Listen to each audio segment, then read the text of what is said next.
really like enthusiastic with raising your hand. Dude, all right, do it again. I'm sorry, I was busy there. All right, so okay, I've kind of noted there's a little trend here where I don't see many spouse hands, both of them being up. Oh, we won't even go to the park. So, girl's like, I'm not even bothering with it. I'm not even bothering with it. I hear you. So I've learned that you're either, and just like she said, you either love roller coasters or you're like, I ain't going anywhere near them. I mean, it's either one or the other. Personally, I love them. I love roller coasters. They are great. They're fast. They throw you around, upside down, side to side. There's a chance you could die. I mean, it's awesome. I mean, it's like the greatest thing ever. You know, just the sense of speed, you know, being hurled down a track is like the greatest thing ever. But I didn't always like roller coasters. I didn't ride my first roller coaster until I was like 10, which is pretty old for that. But my aunt and I went to Kentucky Kingdom, which was kind of worthless, really, for being honest, because I don't ride roller coasters, but she took me to Kentucky Kingdom, so I was like, I don't know what we're going to do all day, you know, ride the merry-go-round or something, I don't know. So, and she must have thought that too. She must have thought, well, you know, I'm paying all this money to take you to Kentucky Kingdom, you know, something's got to give. So we walk in, and the very, very first ride you walk to Kentucky Kingdom, this was a long time ago, this is more than 20 years ago, the very first thing was a ride called the Hellevator. How many of y'all remember the Hellevator? Yeah, I think there's even a picture up on the screen, so we can put it up there. There it is, right there. There's the Hellevator. You walk right in, and sure enough, we're in the park like 5 minutes, and my aunt says, come on, let's go ride this. And I'm like, you're crazy, I'm not riding that. You know, ain't no way. And she says, no, she said, I've ridden this several times. It just takes you up, and you can kind of see, you know, out over the distance, and it doesn't fall as fast as it seems. It's not bad at all. So we get in line, and I'm like, this is kind of crazy. I don't know about this. Now, hindsight, if I'd have known a few years later a girl's legs would have got chopped off on this ride, I wouldn't have got on it. I wouldn't have trusted her at all. But we get in, and we walk in the line, and we get strapped in. You know, we get locked in, and the pulleys start pulling us up, and we get about 10 feet from the top, and my aunt leans over and says, I've never ridden anything like this. I don't know how fast this drops. So then the panic starts setting in. I'm like, are you kidding me? You know, and I'm like, no. So we just keep going up, and you're like, you can see like the whole city of Louisville. You can see, you know, the Eiffel Tower from there. You can see the Great Wall of China. That's how high up. I mean, you're like 20,000 miles up into the atmosphere. And then, you know, all of a sudden you get to the top, and there's this pause.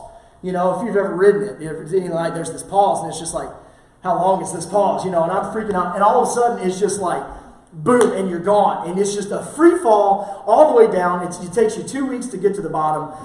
And it's just, you know, I'm losing my mind. You know, my heart was up in between my ears. You know, there was no beating in my heart at all. You know, attempting to breathe, there was no chance at all. You know, my stomach was, it was awful. It was awful. But something happened. By the time we got to the bottom, I decided I loved it. And it was like the greatest thing ever. And I have ridden every roller coaster since then, and I love them. And even to get Grant on his first roller coaster, I lied to him about it, so it's like a standing family tradition now. His was the Racers at Kings Island. I'm like, dude, they don't go fast. No, it's fine. We'll go backwards. It's okay, you know.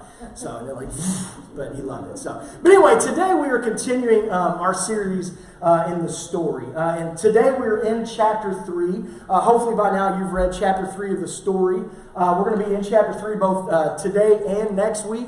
So if you haven't read it, you've got time to catch up. And if you've read chapter 4, you know, you're just flying on. You're going on without us. But chapter 3 today and next week. But we're going to look at the fascinating life of a man named Joseph. And if you could describe Joseph's life in a couple of words, it would be roller coaster. He was the greatest roller coaster life ever, up and down. He went from hero to zero, zero to hero, like 10 different times in his life. But through it all, he remained faithful to God. He relied on God to get him through this life. You know, the story of Joseph is such an anomaly across the board. Joseph was the 11th born son to Jacob, the 11th born son out of 12, yet he was the favorite of his father. He was the favorite of his father. And even the 12th son was born much later in his life. So through the majority of his adolescence, Joshua was the youngest one there.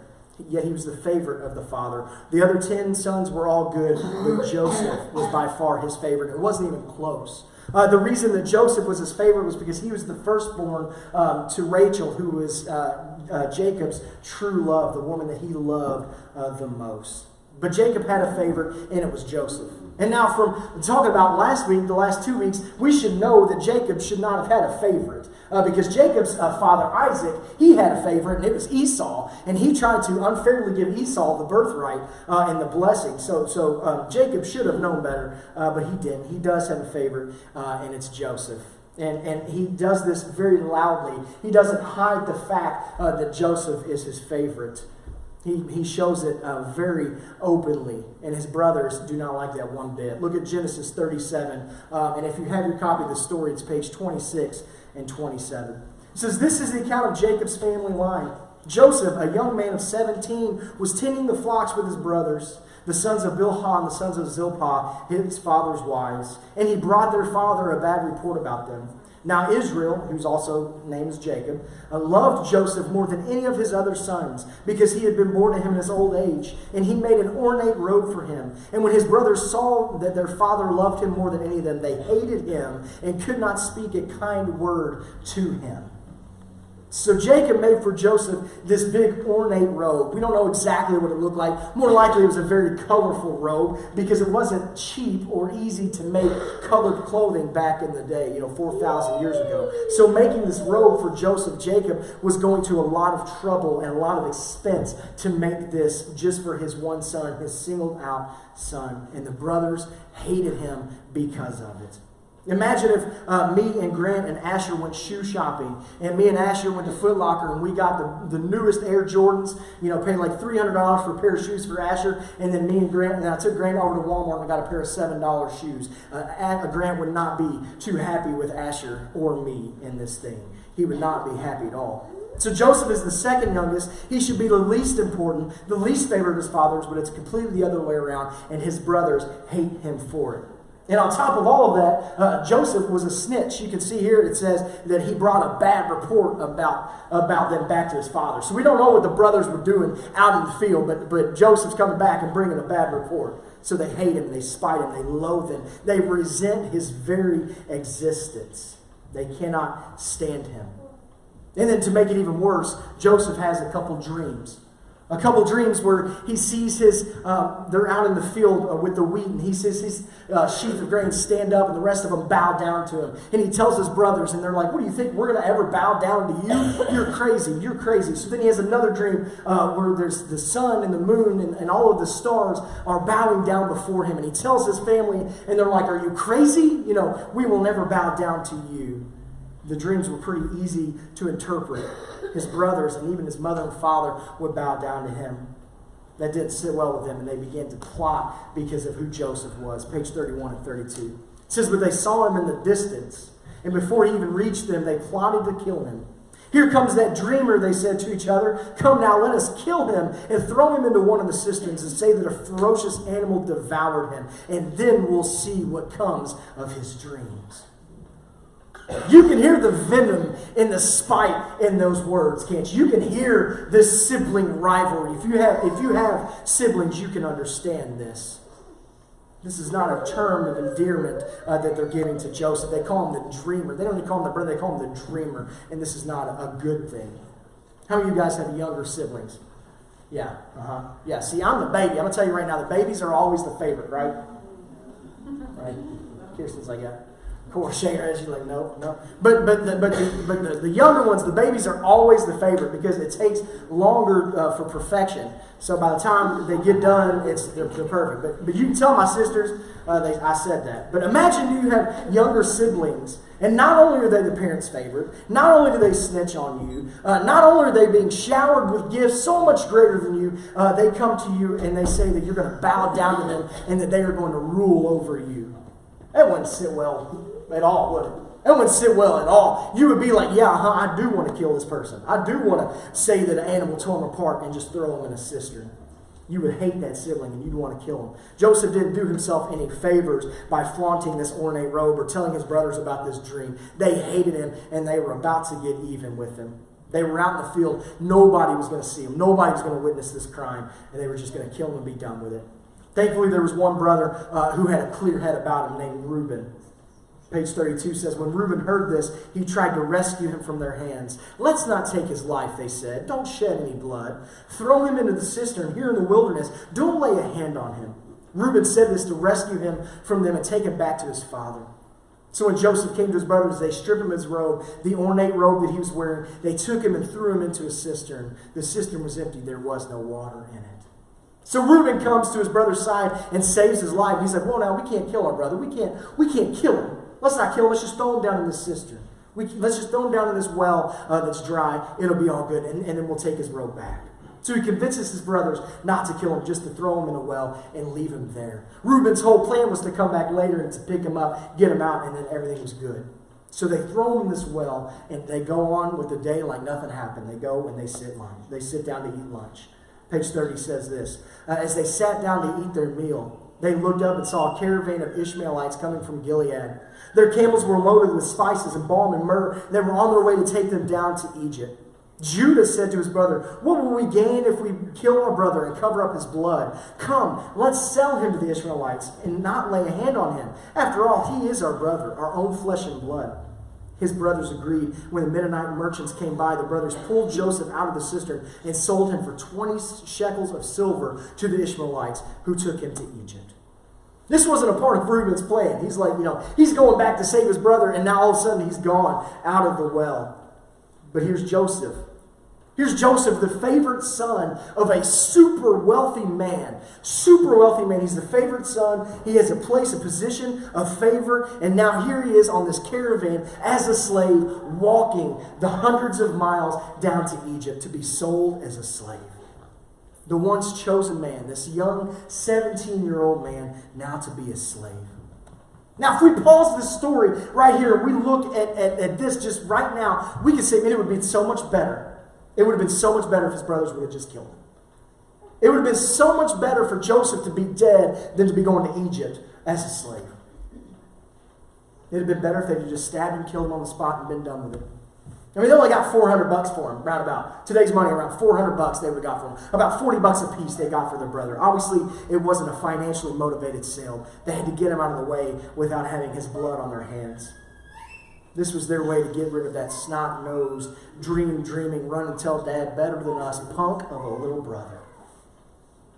And selling him to slavery was so much worse than killing him. It was awful, just awful, because there was no telling where Joseph was going to end up. There was no way to know who was going to buy Joseph for what purpose.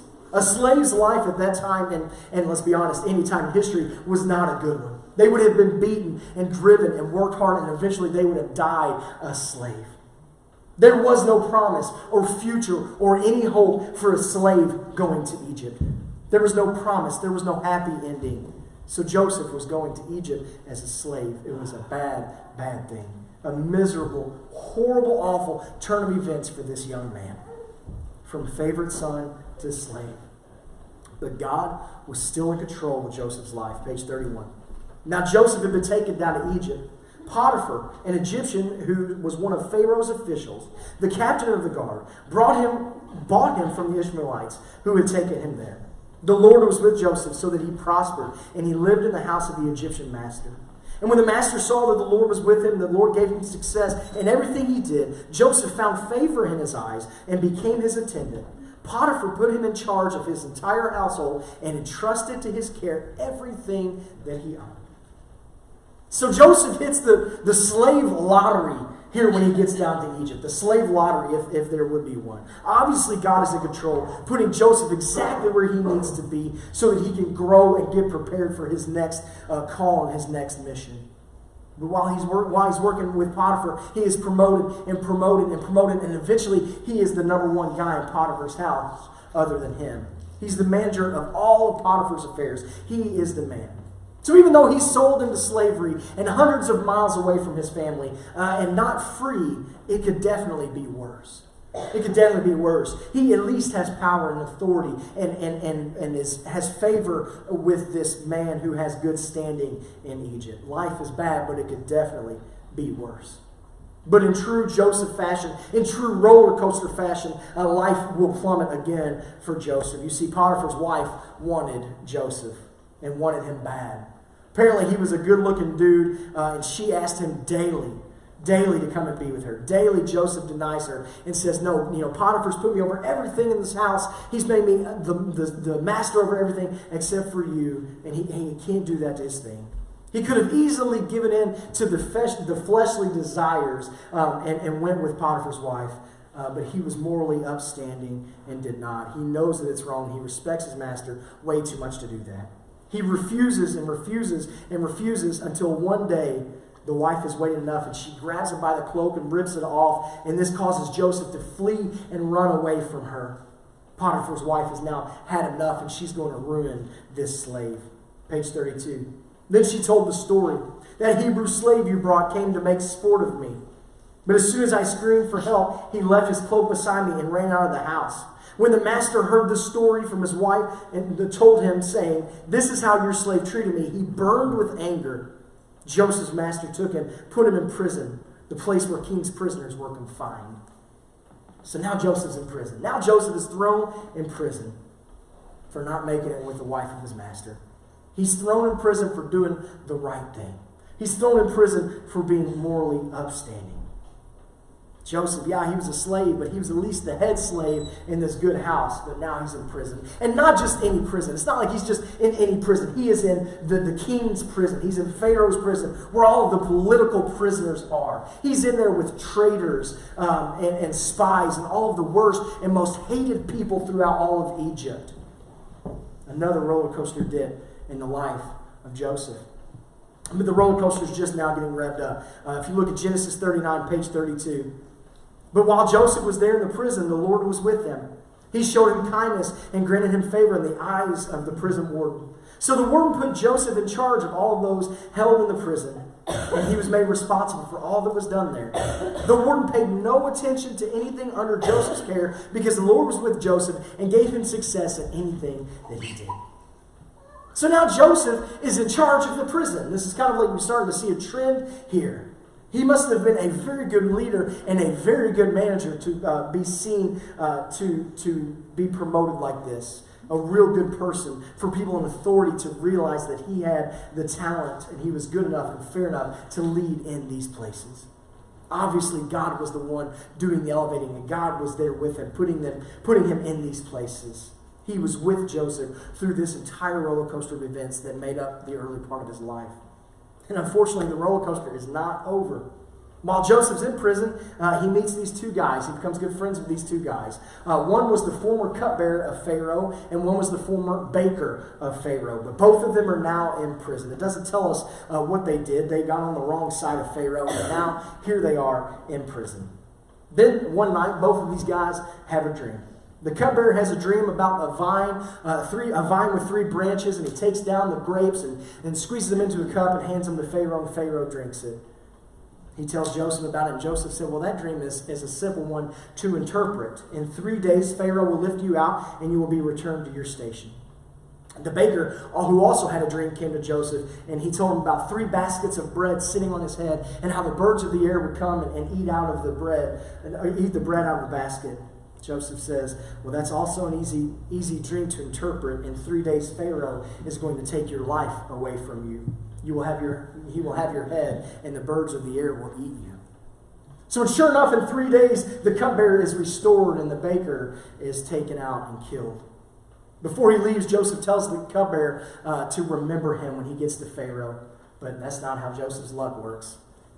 Genesis 40, 21 through 23 on page 32. It says, he restored the chief cupbearer to his position and once again put the cup into Pharaoh's hand. But he impaled the chief baker, just as Joseph had said to him in his interpretation. The cupbearer, however, did not remember Joseph. He forgot him. So here's Joseph. He has got the ticket. He knows that in 3 days, the cupbearer is going to be sitting beside Pharaoh. All this cupbearer has to do is tell Pharaoh, hey, there's this guy in prison. His name's Joseph. He shouldn't be down there. He's a good dude. Let's bring him up. But he forgets all about him. He forgets all about him. So now all he can do is sit and wait. And for more than 2 years, Joseph sits in this prison waiting and waiting. The Pharaoh's going to pull him out of that prison. We're going to talk more about that next week because God is not done with Joseph. God is not done yet with Egypt as far as Joseph is concerned. His story's not complete, and we're going to look how he comes out of that prison and look what he does for Pharaoh and what he does for the people in Egypt and around there. But Joseph's life, man, was crazy. Just crazy. Up and down, up and down, up and down, over and over and over again. And this story, this portion of the story about Joseph that we looked at really is just the tip of the iceberg. But in this story that we've looked at, we have the benefit of hindsight. We have the benefit of hindsight looking at Joseph's story. We can look and see the ending. We can look and see how it all turns out. Joseph couldn't see the whole story while he was going through it. All he had to see was the moment. And imagine what was going through his mind through these different stages. Imagine what was going through Joseph's mind during these different parts of the story. He's the favored son of a great and wealthy and important father. He's got a brand new coat that's greater than all the other coats throughout all of the land. And boom, all of a sudden, he is being sold into slavery by his brothers, heading down to Egypt. Imagine what's going through Joseph's head as he's taking that walk, which would have taken several days for them to get from Judea down to Egypt. Imagine what he's going through this. He's saying, this is awful. This is terrible. This is horrible. This can't be happening. Why would my brothers do this to me? Why has God done this to me? I was part of a blessed family, yet here I am going to be sold on the slave market. Why, God, would you do this to me? Why me? But because Joseph couldn't see the whole story. So he gets there and he gets to Potiphar's house and he rises in the ranks and becomes second in command in that house. So this is okay. He's thinking, I'm a slave, but I have responsibilities. I have standing, but then he's thrown in jail. So now Joseph is thinking, seriously, what's going on? I was okay being a slave, being the top man in Potiphar's house, but now here I am in jail, in prison, chained up. How could this happen to me? Why is this happening to me? Where is God in all of this? What is going on with my life? Sitting in a prison in Egypt, nearly 600 miles away from home. Why me, God? Why me? If that was us, we would be so bummed out. We would be so down and out, we'd be ready to give up. But then the warden likes him. The warden says, yeah, you're a good person. You're a good leader. He elevates him, puts him in charge of the thing. So Joseph's like, this is okay. This is okay. Now he interprets 2 dreams, and one of his good buddies goes up, and as a part of Pharaoh, he forgets all about him. So 2 more years he sits there thinking, what in the world is going on? Why? Why is this happening to me? Now you see, since we have the Bible and we have the story, we know the end of the story. We know how Joseph's story ends. We know that Pharaoh's going to pull him out and make him second in command over all of Egypt. And we'll talk at length about that next week. But Joseph doesn't know of that. Joseph, all he sees is, I'm sitting here in prison wasting away. It's an awful situation. Life has chewed Joseph up and spit him out. Life has been brutal and unfair and truly heartbreaking for this man. But he can't see the other side yet. He can't see the end like we can. He can't see that he's going to be responsible for saving a huge number of people from starvation. He can't see that he is going to save even his own family, his own brothers who sold him into slavery. He knows none of that. He's thinking, what kind of life am I having? I wasn't supposed to be this way. Why has God forsaken me? Why has God just left me here? Why God? Does that sound familiar? Does that sound familiar from your life? Does that sound like your life? Maybe not directly in this moment. Maybe a time from your past. Maybe you've never been there yet, but I can guarantee as you get older, you'll feel that way in the future at some point. We've all been in seasons of life where we sit and look around and say, what in the world is going on? We all go through seasons of life where we stop and say, God, what are you doing? Why am I here? Why am I going through this? Why have you let this happen to me? Why? Have you ever asked those questions in your life? I know I have. Because life is a roller coaster. Yeah, Joseph's life is an extreme example of a roller coaster life, but life in general is a roller coaster. We live in a broken and sin-filled and fallen world that will bend and break us. But here's the truth. God will use these trials and these tribulations in these scary times to grow you and to mold you into who you need to be. He will use the times in your life where you stop and you say, why God? Why me? To grow you and mold you and shape you. And I'm going to be brutally honest with you. Those times where you're going through the tough times, where God is molding you and God is growing you, it's going to be awful. It's going to be brutal. It's going to be painful. And you're going to hate it. But those are the times when God is building you into the person that you need to be. You cannot and you will not grow if you're comfortable. You cannot have empathy and sympathy if you've never known loss and grief. You cannot fully appreciate the mountaintops of this life if you haven't been through the valleys. When our son Eli died, I had a lot of questions. A lot of, why would you allow this, God? Why would you do this to us? Why us? Why do we have to go through this? Why do we have to walk through this valley?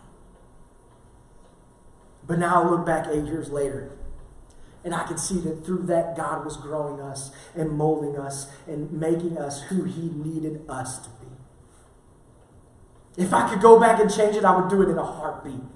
I would do it in a heartbeat. But that's the path that we had to walk, and God used it to grow Brooke and I into who we are today. There is no way Brooke could walk into a hospital room of a child that just passed away to take pictures of that baby so that family could have a lasting memory. There's no way she could walk into a room like that and pray with a family and love on a family and tell them, I've been there. It's tough, but it's going to be okay. There's no way I could preach a funeral of William Mullins if I hadn't also been through the loss of a child. There's no way I could look my contestant in the eye and say, I know this is the most painful thing that you've ever been through, but it'll be okay if I hadn't been through the loss of a child. You see, God took our brokenness and our valleys and our pain and our grief and grew us to where He needed us to be. Because here's the truth that we need to know and that we need to accept, is that God is standing at the end of our lives looking back.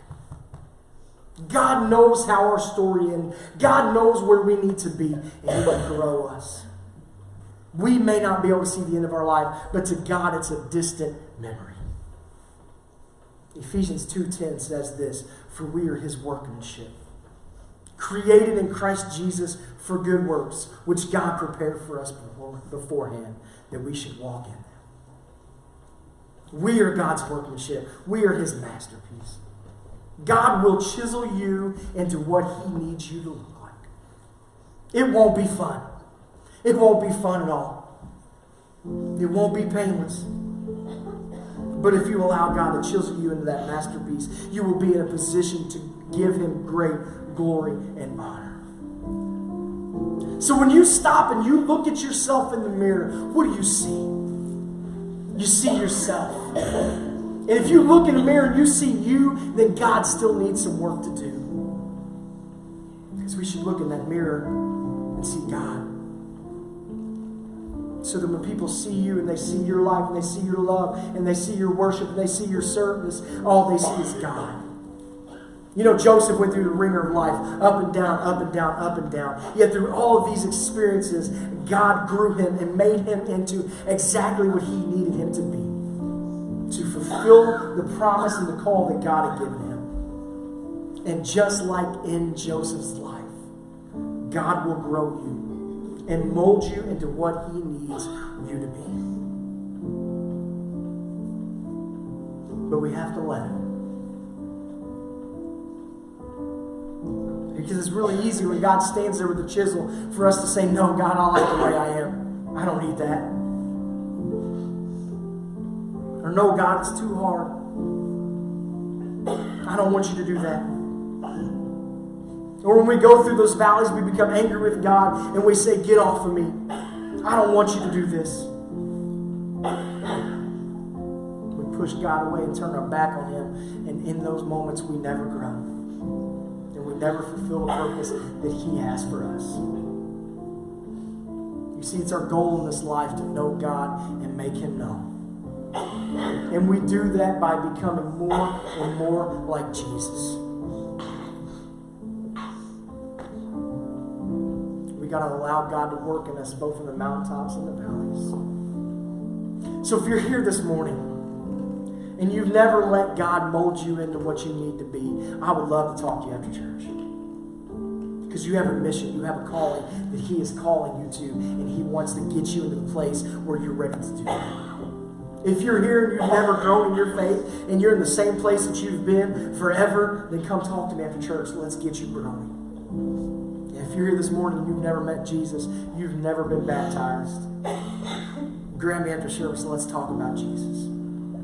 We're going to end our service this morning with a song of worship. Let's give God the praise He deserves. Let's pray. Heavenly Father, we thank you so much for everything that you've given us, and we're so thankful for the story of Joshua. And it's such a crazy story. But God, it's a story that's my story, and it's a story that's everyone here's story. A story of up and down. It's a story of being close to you and far from you. A story of good times and bad. God, please forgive us for the times we're in this life we didn't let you mold us. We didn't let you grow us into who we needed to be.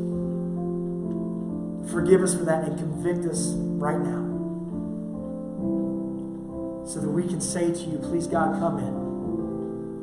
Break me down and build me back up the way you need me to be, so that our lives can be built on your love. We love you and we are yours. And it's in your Son's name we pray. Amen.